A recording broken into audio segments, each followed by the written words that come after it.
¿Qué tal? Saludos. Espero que te encuentres bien en este momento que te estás conectando para esta sesión número 1 del módulo 4.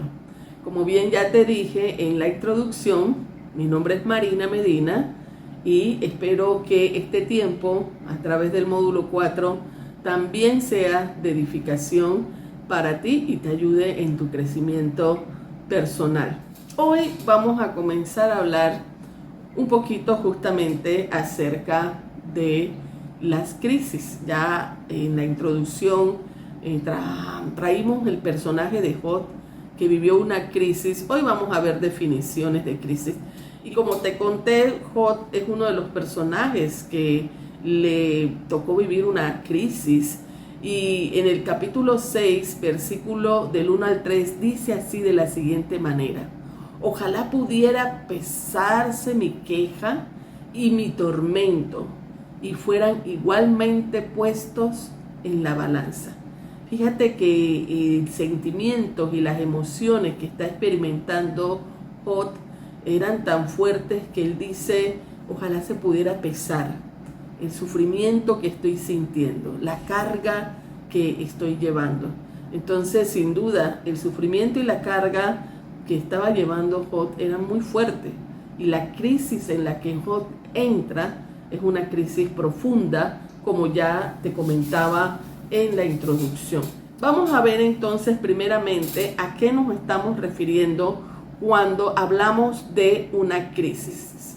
Cuando hablamos de una crisis estamos hablando de un estado temporal que es de trastorno, de desequilibrio, de desorganización, y que se caracteriza principalmente por una incapacidad de parte del individuo para manejar situaciones que tal vez en otras situaciones esos mismos recursos le ayudaron, pero como está en un espacio de crisis, es incapaz de que esos recursos le funcionen. Entonces, si destacamos las palabras principales en esta definición: estado temporal. Cuando nosotros entonces estamos hablando de una crisis, estamos hablando de un tiempo limitado.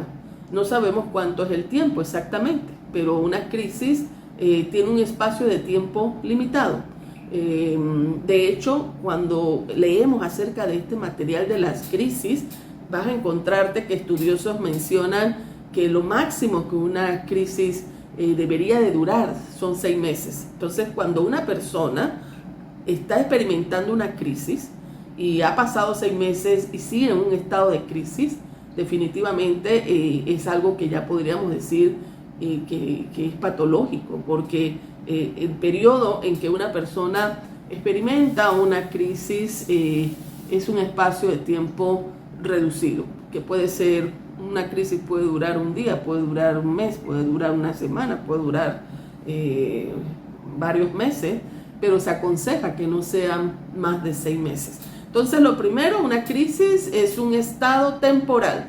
Lo segundo es que ese estado temporal está caracterizado por varias cositas, y entre esas por un trastorno, por el desequilibrio, por la desorientación que la persona va a experimentar. Y ese trastorno, esa desorientación lleva a la persona a que no sepa cómo usar los recursos internos con que esa persona contaba. Entonces la persona no tiene los recursos para hacerle frente a esa situación.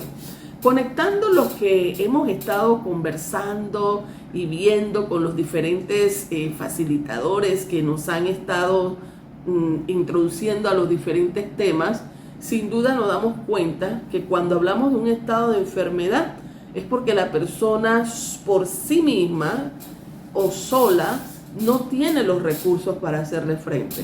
Y es importante entonces la intervención de un especialista o de una persona, de un consejero que pueda ayudar a la persona. Y en la situación de crisis eso no es diferente. Cuando una persona está en un estado de crisis, necesita la intervención, la ayuda de alguien.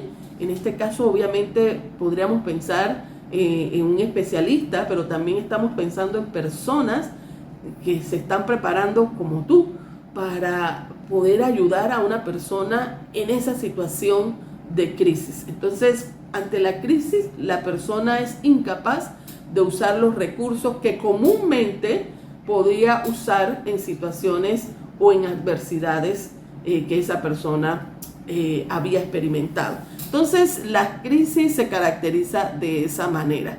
Por otro lado, cuando nosotros pensamos en una crisis, hay una palabra que se va a asociar mucho con la crisis y es la palabra trauma. De hecho, ya es un concepto que ustedes han visto en los otros módulos que se han trabajado. Y cuando nosotros hablamos de un trauma, hablamos de un evento o una serie de eventos, de circunstancias, ya sean físicas, ya sean emocionales, psicológicas, que afecta, que daña, se percibe como una amenaza, como un daño para la persona.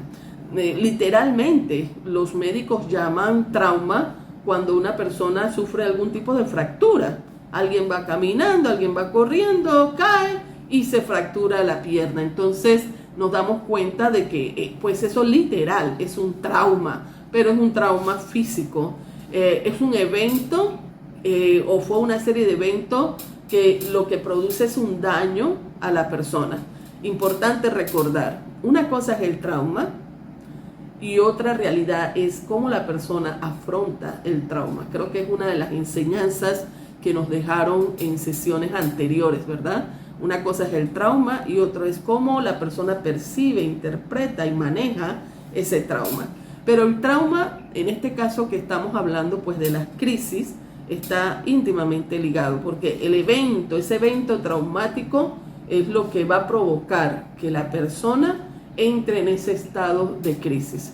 Cuando hablamos acerca de Job, la serie de eventos que Job vivió, que Job experimentó, fueron tan traumáticas que sin duda él entró en un estado de crisis. Entonces, el trauma por lo general casi siempre tiene un impacto negativo y sostenido en el funcionamiento del individuo y afecta el bienestar de la persona, tanto su bienestar mental, su bienestar físico, su bienestar emocional y su bienestar, pues hasta el bienestar espiritual. Entonces, la crisis casi siempre es desencadenada por un evento. Cuando nosotros pensamos intervención en crisis, ¿cuáles serán los antecedentes históricos de la intervención en crisis? Entonces sí me gustaría mencionarte brevemente ciertos datos que nos dan algunos antecedentes históricos de la intervención en crisis. Y nos tenemos que remontar al siglo pasado, el siglo XX, donde se da un suceso, un incendio que sucede en Estados Unidos. Pues te debo exactamente el estado en que se da ese incendio. Y en ese incendio